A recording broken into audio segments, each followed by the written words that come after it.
बिस्मिल्लाहिर्रहमानिर्रहीम। अस्सलाम वालेकुम डियर व्यूअर्स। आज का टॉपिक इंतहाई अहम और दिलचस्प है। बहुत ज़्यादा दोस्तों ने दिलचस्पी ज़ाहिर की इस टॉपिक है और इस टॉपिक का नाम है इरेक्टाइल डिसफंक्शन।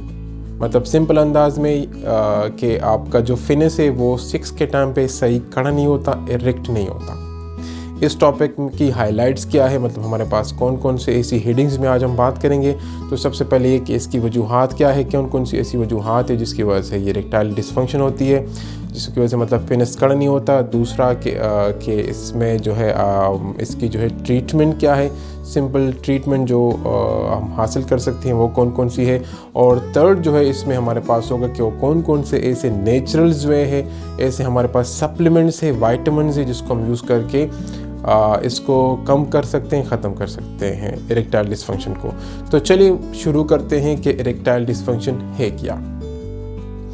तो जी इरेक्टाइल डिसफंक्शन ये होता है कि 6 करने के टाइम पे, 6 के दौरान या 6 से पहले फिनिस जो है ये कड़ा नहीं होता, तो उसको हम बोलेंगे इरेक्टाइल डिसफंक्शन। अब इसके जो वजूहात है, इसके 2 मेन वजूहात है। एक जो है आपका फिज़िकल, दूसरा है साइकोलॉजिकल।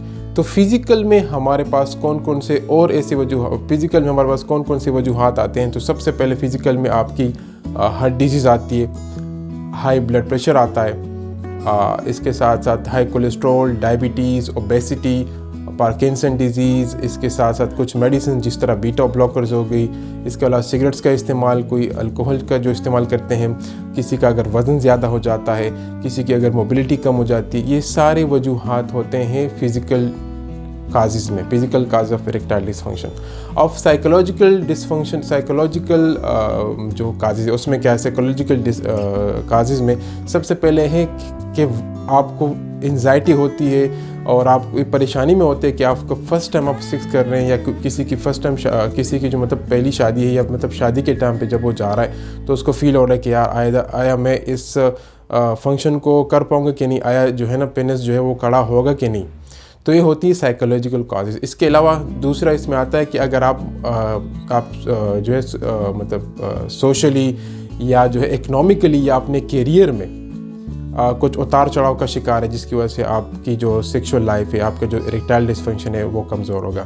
और तीसरी सबसे ज़रूरी चीज़ जो है वो है कि अगर आप मतलब मियाँ बीवी में या जो कपल है उसमें आपस में जो है वो झगड़े हो रहे हैं, घर में झगड़े हैं वगैरह परेशानियाँ हैं, तो उस वजह से आपका इरेक्टाइल डिसफंक्शन हो सकता है। और एक्चुअली ज़्यादा कुछ जो यंग हज़रात है, जो यंग मैन है जिसकी एज 20 से 30 साल है, आजकल ये मसला उन लोगों में ज़्यादा ही कॉमन है। तो ये मसला अगर आप इसको देखा जाए तो ये जितने भी मैंने इसके जो काजेज़ बताए, इन्हीं काजेज़ में कोई काज होता है जिसकी वजह से यंग मैन में ये मसला होता है। आइदर या तो वो जो है वो खौफ और हरास में होते हैं कि भाई क्या होगा पहली रात पे, या क्या होगा जो है हम फर्स्ट मीटिंग कर रहे हैं, फर्स्ट जो है ना हमारी वो सेक्सुअल जो है वो एक्टिविटी हम जो है ना वो करेंगे, तो पता नहीं इसमें क्या होगा। इस वजह से ये जो मैंने काजेज़ बताए उसमें से कोई ना कोई काज होता है जिसकी वजह से जो है वो कोई ना कोई जो है ना परेशानी की वजह से इरेक्टाइल डिसफंक्शन हो सकता है।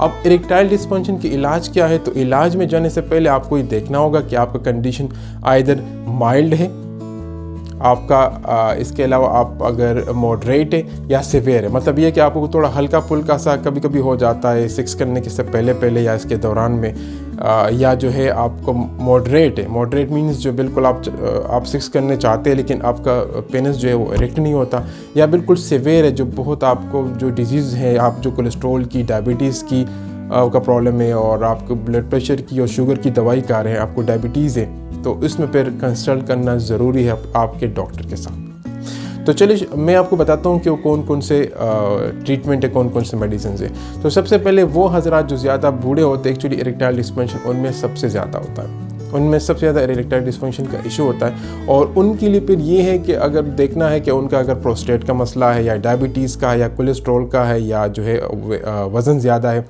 तो उनमें जो है ना सबसे पहले जो है वो देखा जाता है। तो उसी के हिसाब से जो है हम जो डॉक्टर हज़रात हैं वो क्या करते हैं, वो वायग्रा, सियालिस या लिविट्रा की गोली देते हैं। उससे क्या होगा, उससे इरेक्टाइल डिसफंक्शन जो है वो नहीं होगा। और उसके खाने का तरीका ये है कि 1 घंटा सेक्सुअल एक्टिविटी से पहले खाना पड़ता है। 1 घंटा पहले। और ये ख्याल रखिए कि ज़्यादा पेट जो है वो मतलब आपने ज़्यादा खाना नहीं खाया हो।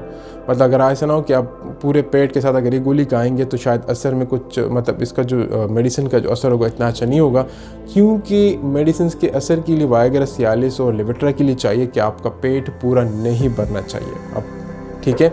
और इसके अलावा केवरजिक्ट की इंजेक्शन भी आती है जो पेनिस में इंसर्ट करती है और जिसकी वजह से फिर जो है वो सेक्सुअल एक्टिविटी कर पा लेते हैं। कुछ स्पेशल कैटेगरीज में हमारे पास जो है पेनिस पंप भी है। उस पेनिस पंप में क्या होता है कि उस पेनिस पंप में जो है वो अटैच करते हैं पेनिस को, जिसकी वजह से वो सेक्सुअल एक्टिविटी कर पाते हैं। अब हमारे पास मैनेजमेंट में क्या है कि नेचुरल कौन सी ऐसे हेल्दी वेज है जिसकी वजह से हम इरेक्टाइल डिस्फंक्शन को कुदरती तरीक़ों से हल कर सकते हैं। तो उसमें हम किसका सहारा लेंगे?